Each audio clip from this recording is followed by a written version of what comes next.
Welcome to Auto Lab, your go-to for all things motorcycles. Today, we're taking a look at the Kawasaki Ninja 400, a bike that blends aggressive design with practical performance. With sharp lines and a race-inspired look, it's hard to ignore the stand out on the streets.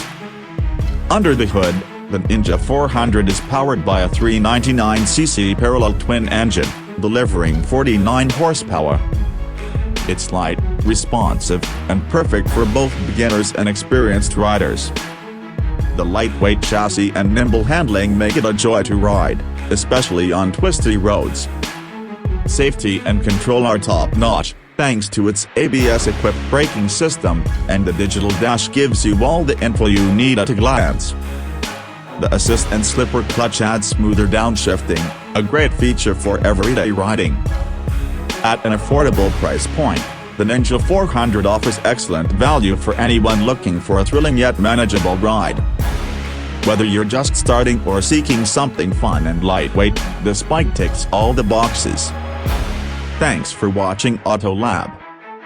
Make sure to like, subscribe, and hit that bell icon for more reviews. See you on the road.